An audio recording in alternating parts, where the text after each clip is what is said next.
job. Welcome. Thank you. Yeah, we love the Thank film. Yeah, it's beautiful. It works on so many levels. The way that the ending comes together, when I first saw it, I got chills as it all kind of collided. So very well done.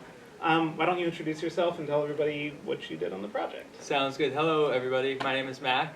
I wrote and directed Ashes and Grace, and I'm from Vancouver. So Great.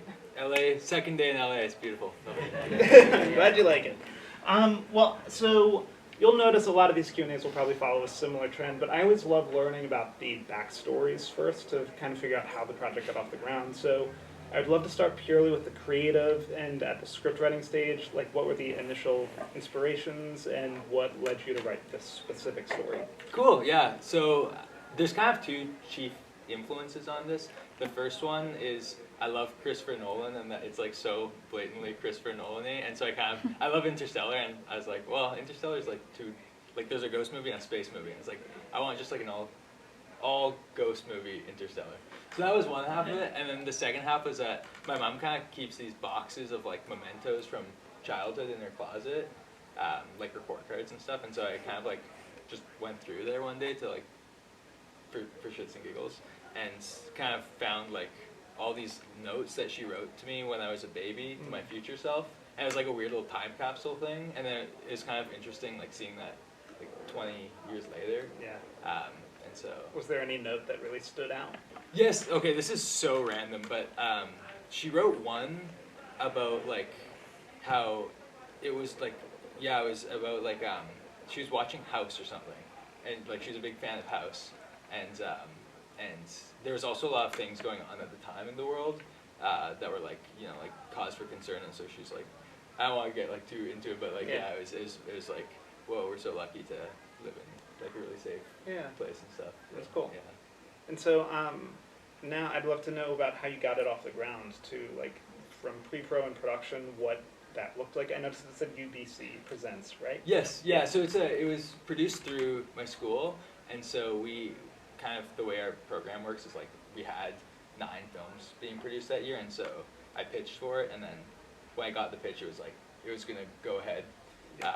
So yeah, and then kind of classmates and stuff, we put our own money. Yeah, cool. Yeah. So how does the program work? Like you're pulling from your classmates? Do you get to pick your crew from them? Are the people assigned to you? Like how does that It's go? kind of a weird thing because like it's like there were 20 of us in a class and 9 films and 4 key roles on each film, and so it's kind of like I'm not huge into sports, but it's kind of like the schoolyard thing where like you're trying to like get the people you want to work with, but like everyone wants to get everyone. Yeah. So. Which role did you pick first?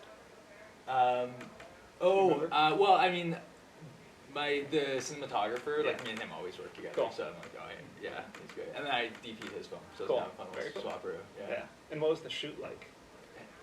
Absolutely miserable. It was terrible. It was just pandemonium. We were doing like 20 shots a day. Okay. On like in a really like it was just a mess, and then we didn't even have like a U-Haul booked for when we were leaving, and so like on the 3rd day we were like reorganizing the shoot so people with cars could go and pick up a U-Haul to load out. It was just like hectic. Yeah. What was the best part of it?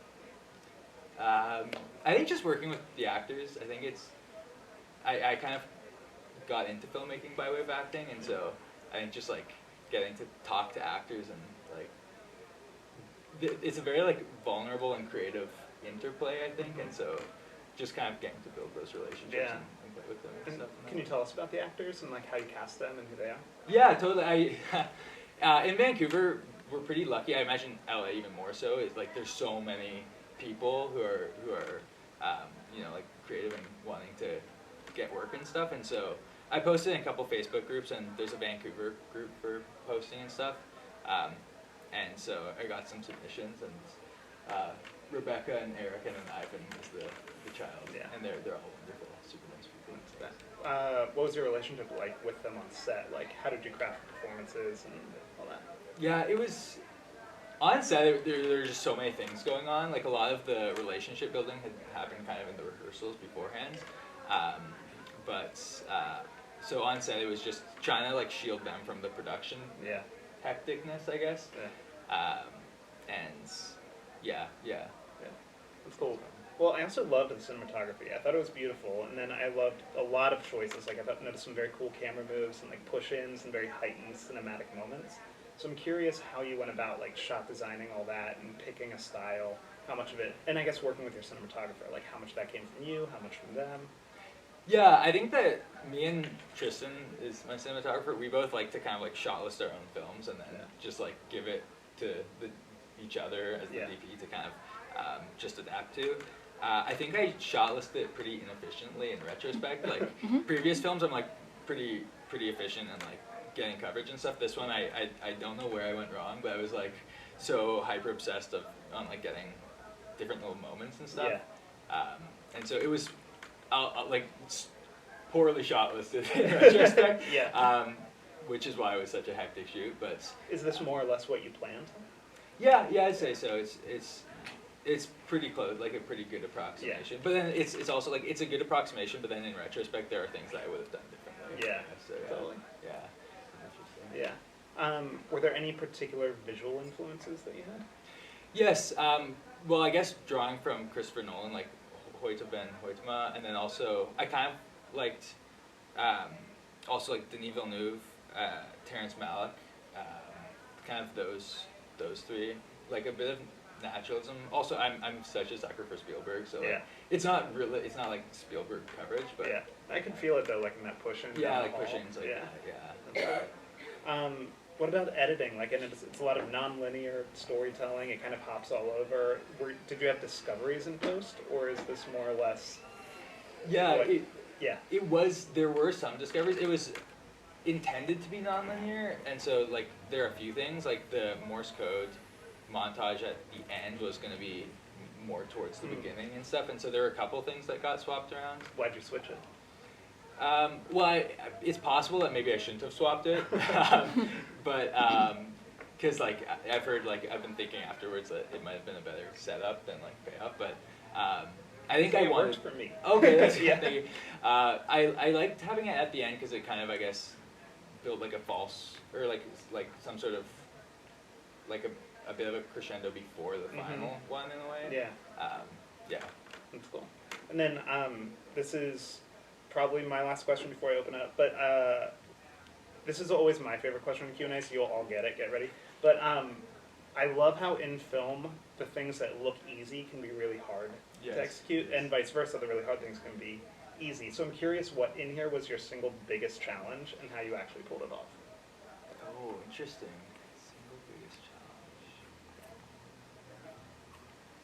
I think the thing that I think was the hardest is at the end she had he looked at his arm and there's like this little message and there's a voiceover and stuff, and that was initially going to be like this really campy like orb coming out of the light bulb and like text on screen, and then I was like, that's too over the top, and just like trying to find the wording of what she says for like months I was like trying to puzzle over it, because you don't want it to be like too like one-dimensional and be like, oh rah, I love you, like you can do no wrong, you're my son, but then also like you don't want it to be like you totally dropped the ball. So like I like you landed on like a very bittersweet tone. That was nice. It was hard to find the specificity.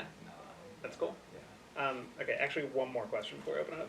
Can you tell us briefly about like what journey this film has been on since you released it? Like this is your LA premiere, right? Yes. Congratulations. Thank you. So have you been playing elsewhere, and do you know what's next for it? And are there ways people can support? Oh, that's very sweet. So it went. We kind of like have UBC does its own film festival, so it obviously played at the UBC festival. And then it was really fun because I got to watch all of my friends' films and stuff. And then I just put it on Film Freeway. It's gotten into like Long Island, which is coming up, I guess. But, and a couple other things here and there. But unfortunately, I like just a lot of things that are not near Vancouver, like all the local festivals I did get into. But like I know that game. Yeah. Well, cool. It's great work. Do we have any questions from the audience? Yes. Hey, congratulations on the great film. Thank you. I was curious, because it's a film about, connecting with your mom, did you or anyone on the crew or cast increase the frequency with which you call your mom Ah. since you made the film?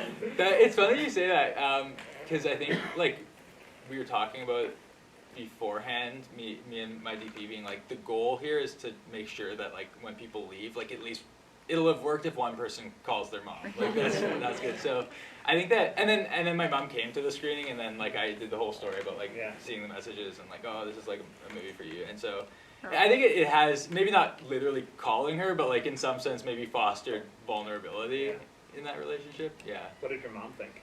I think she was like, oh, so heartwarming. But then I also like, I don't think she thinks it's my best. Which is funny. She's like, it looks nice, but yeah. After my thesis film played, my dad told me that the background of my shots were more out of focus than the other movies, and that was really cool. And then he walked away. I get it. That's good. How did you arrive at the title of the film? That's a good question. I think I was on the bus one day and I was like, I'm terrible at naming films, and I kind of like the Terrence Malick-y kind of thing, or that's kind of where my head was at that point in time, and so I was kind of thinking something like a little bit metaphorical-y, and I wanted to contrast like the death with also like the, I guess, redemption in a way, and like try and find something there. I don't know. Cool. Any other questions?